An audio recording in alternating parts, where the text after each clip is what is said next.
Hi everyone! Welcome back to my vlog and wala lang. Na-feel ko lang na parang, ay okay, kanina maaraw, ngayon hindi na. Kanina sinisip ko parang ganda ng tama ng lighting. So, magdaldal session na lang ako because it's been 2 months. So, 2 months na ako dito sa condo and I think I'm able to nest properly na. Pero hindi pa rin ako nakapagpa-general cleaning. But that's the goal for this quarter. General cleaning. As in, yung may naglilinis talaga ng ibang tao, hindi ako. But I did some cleaning kanina na medyo, I think, intense naman.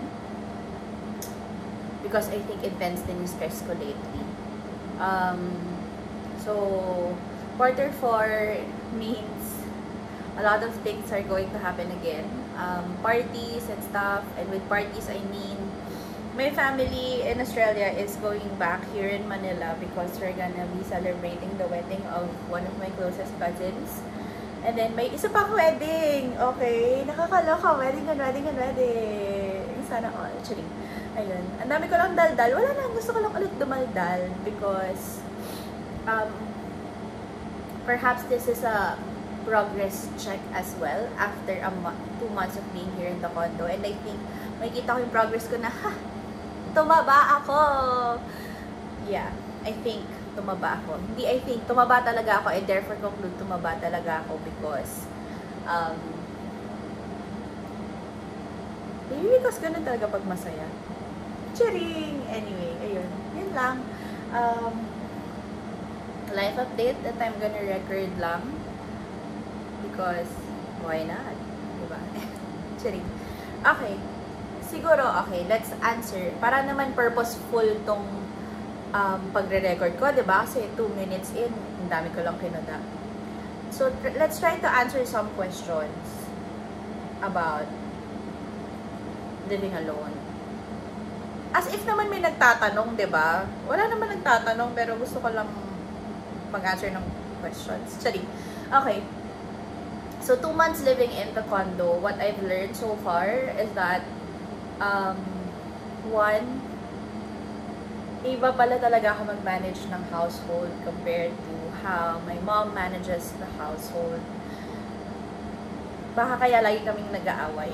Kasi ako, gusto ko, konti lang yung gamit. Well, not really, kasi growing up, sobrang hoarder ni mommy. Sorry, maingay. Most likely, hindi ko ma-record yan. Maingay kasi nag-aircon ako right now. Kasi ang init kanina, pero ngayon kumukulimlim na naman.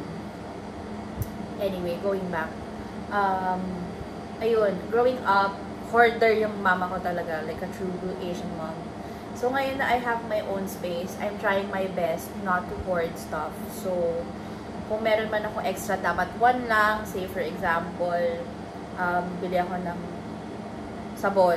Dapat may isa akong ginagamit and then isang extra. Kasi aanin ko ba yung isang pack ng sabon na madami, diba? Although, thinking about it, yes, it is economical, pero wala nga akong capacity to store a lot of stuff just for stocks. So, paisa-isa na lang yung bili. And right now, mas naging conscious ako with my spending, lalo sa groceries. Kasi before, nung nasa, I used to call it the dorm, kasi it's just super small, very straightforward.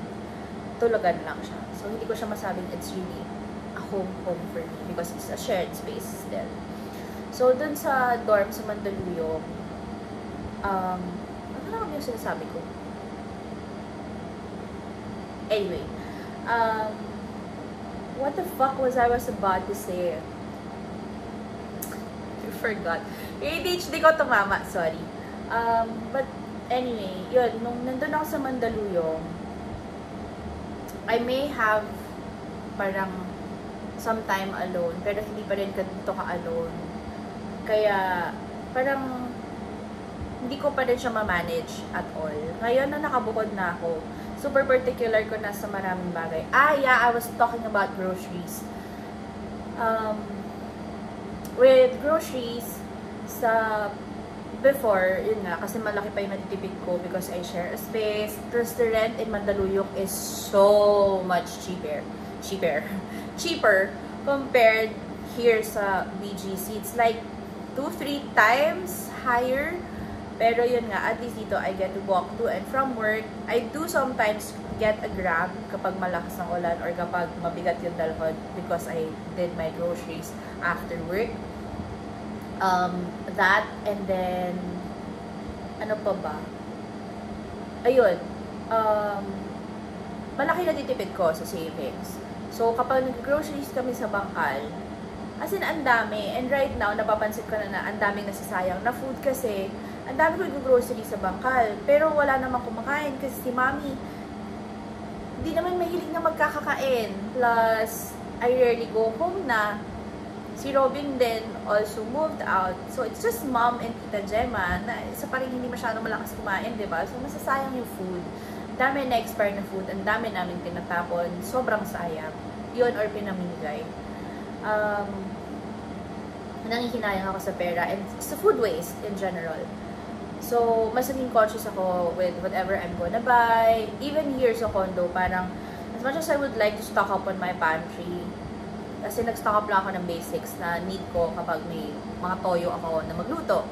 Pero other than that, wala. And I think my stock in the pantry will last me for until the end of the year, I would say.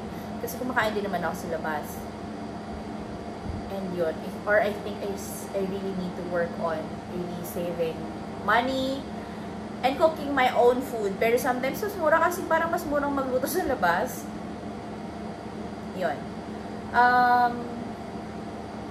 Another realization would be, I was telling them na na-realize ko lately na I don't really know how to clean the house. I know how to clean the house, basic stuff, but really like cleaning the banyo is not something I really know how to do properly and something I need to learn. Kasi yun nga, I can't always ask other people to clean for me, diba? Ayun. So, there. Ano pa ba? Medyo madami akong realization because when I moved out and when I spent some time alone here sa condo. Kasi, sa gabi, lalo sa gabi, parang, wind down ko yun. So, yung bed ko is So, this is the bed, and then this is the window, and then floor-to-ceiling windows ako sa bedroom. So, sa gabi, ang liwanag na talaga cause sobrang lala ng light pollution from EDSA. Light pollution. Yun. So, sa gabi, wala, nakatulala lang akong ganun. Surreal pa din eh. Parang it feels surreal to really get my own space. Cause growing up, and until this year, I'm so used to sharing my space. Ngayon lang talaga ako nakabukod bukod talaga. Na ako yung may-ari, technically. I'm renting, pero parang, di ba, this is my space. Ayun. Nakakatulala. Wala, thankful lang talaga ako palagi kay Lord. But the different realization that hit me the other night was that I'm in the 26th floor of the building where I am in. That earthquake happened in Cebu, and it might really happen here in Manila. And what's gonna happen if it happens here? Prayer ko lang talaga kagabi was like, sana hindi mag-isa si Mama kapag nangyari. Kasi ako, I'll never know eh. Diba? Let's hope and pray it's not gonna happen anytime soon. Pero baka mabuno na yung earth. Anyway, actually, negativity aside. Yun. Ano pa ba?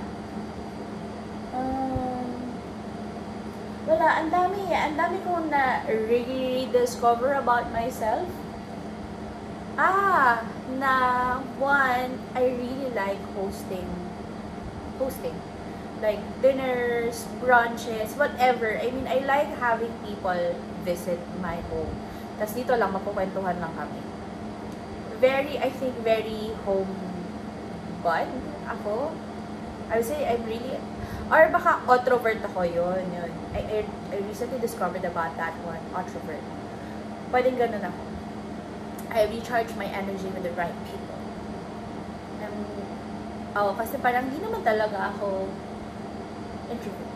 I wouldn't say I'm super introvert because I tend to switch my personality whenever I'm with a certain group of people or a person. So, baka hindi ako introvert. Pero hindi rin ako extrovert kasi hindi ko din talaga kaya na lagi ako nasa labas. So, baka it's like an ambivert, omnivert, or an introvert. Mamimili na lang ako sa tatlong yun. So, yun. Pero I really like having people around the condo. As in, si Isa yung super favorite kong bisita dito kasi upo lang kami dito so dadadalan lang kami ng super duper random things. And Kian, oh my god, when he visited here, sobrang ang saya lang. Yun. 11 minutes na. To be honest, hindi ko talaga alam kung anong gusto kong topic right now na sabihin dito sa vlog. Gusto ko lang talagang mag-vlog kasi sayang yung araw.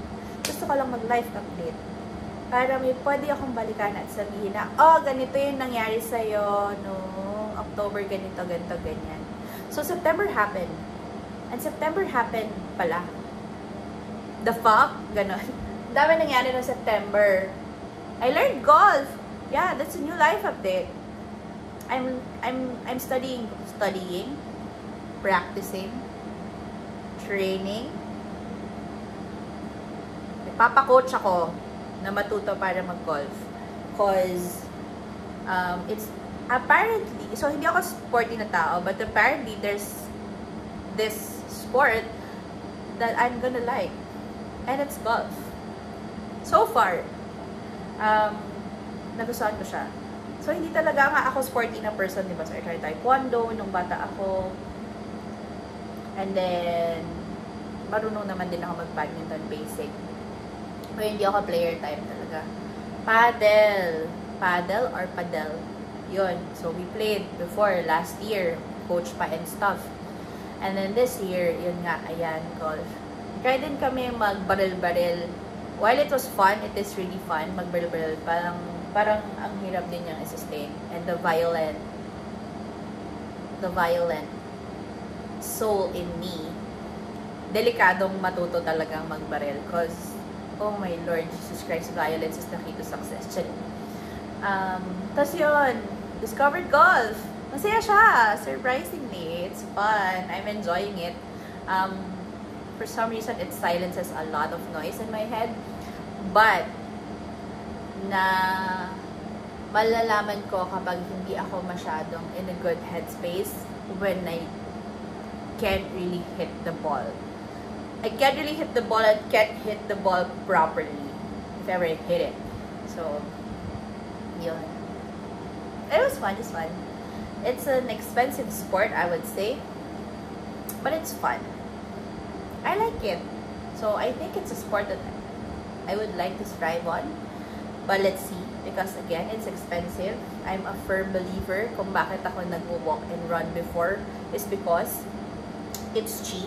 I only need to get a pair of good shoes to support my taba body. And proper exercise wear. Not really full-on gear because, dude, maglalakad or tatakbo lang naman ako. I'm not really a runner, you know. So, I mostly 70% walk, 30% run. So, yun. Ano ba? So far yun, I think I'm gonna be updating either by the end of October or somewhere along the middle of October because I'm gonna be having my family here. Most likely, I'm gonna be vlogging with my pamangkins. So, let's see. And then November, first week of November, I'll be on leave at work for to attend, yun nga, the full week wedding party of my cousin. And then December would be the wedding of one of my best friends. Secret mo na kasi hindi pa niya nire-reveal yun eh. Ano pa ba? So far yun lang. Sana pag binalikan ko tong vlog na to by the end of the year, nakatapos na ako ng isang librong binitbit ko dito from Bulacan. So kasi wala pang nagtapos sa libre this year. Ano ba ba? Yeah, yun. Let's see what's gonna happen. 15 minutes in. Thank you so much. Medyo tuyo na yung hair ko, I think. Hindi ko na alam. Try ko magbasa or manonood na lang ako ng something. Or yung Summer I Turned Pretty kasi everyone's raving about it. Pero hindi ko alam kung kaya ng pagkatao ko to watch a series. So, yeah, let's see. Okay? I'll see you around. Bye!